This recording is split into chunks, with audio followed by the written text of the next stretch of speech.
The end is upon us. I shall lead you to the gate. For you are my children, and I am your father. Hey guys, what's going on? Joel Tavares here. You're watching DualShockers TV on DualShockers.com. I'm here with Dan Hay, the creative director on Far Cry 5. Dan, thanks again for taking the time to talk to us. Thank you. So yeah, let's get right into it. Great presentation, great lead off that you guys built up with.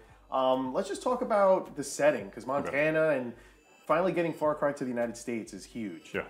Why was now the right choice to do that? It was interesting. The idea's been around for a bit. Like we talked about it before. We've kicked around the idea of coming to the States for almost 4 or 5 years, but it didn't feel like the States was ready or we were ready. And then in the last couple of years, the world's changed. You know, we know that we want to go to Montana because it's a frontier. And we know it also has, at least in our version of Montana, people that are in it that maybe don't trust the government. Maybe they don't want to be messed with. They want to be left alone. They want to be able to run things their way.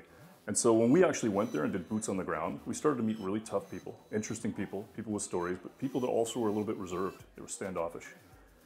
And it just made sense. It felt right that we had these people in our world that matched the people in the real world, that maybe if you were going to build a resistance, maybe if you're going to go against somebody, you would use these folks. And also just this culture of preparing for something, preparing for a collapse. The idea of militias, the idea of a cult, the idea of people that were concerned about the government. Just this global consciousness that maybe we should be prepared for this impending doom.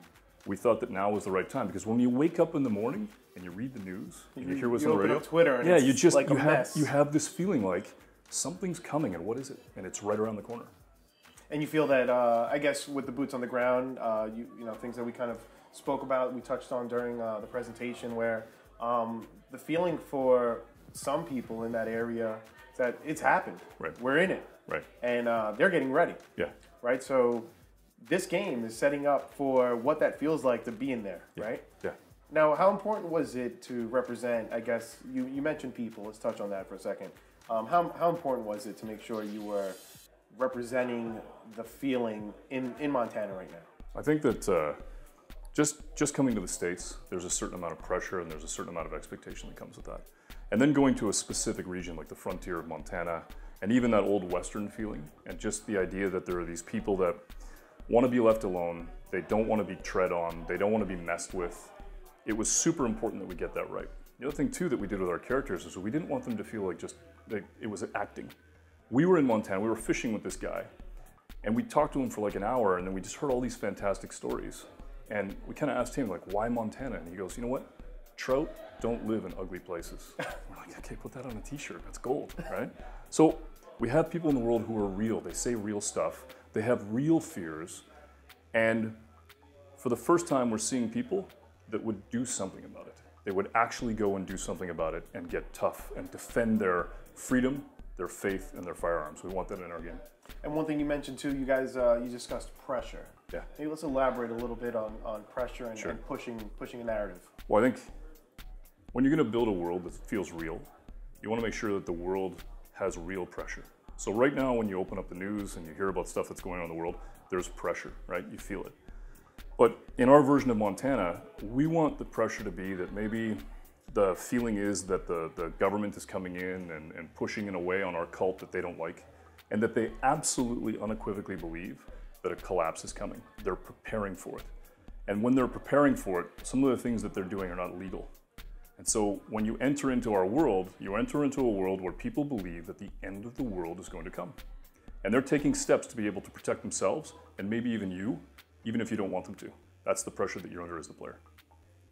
Awesome. And one of the things, the way you kind of, the characters that you're creating, and we can't touch too much on that. Right. I'm sure we'll see I'm later. trying to go around I'm sure we will see. We'll talk about that later on, maybe around E3. I don't know. But the structure that you're creating, the like a veteran coming back, right? Seeing parts of the world, seeing real hunger, and knowing what they need to do to protect their own back home, right? And how you tie that into your story. The one, let's say leader, protagonist, antagonist, that knows how to get people in, right? So you build. How do you go about building that structure?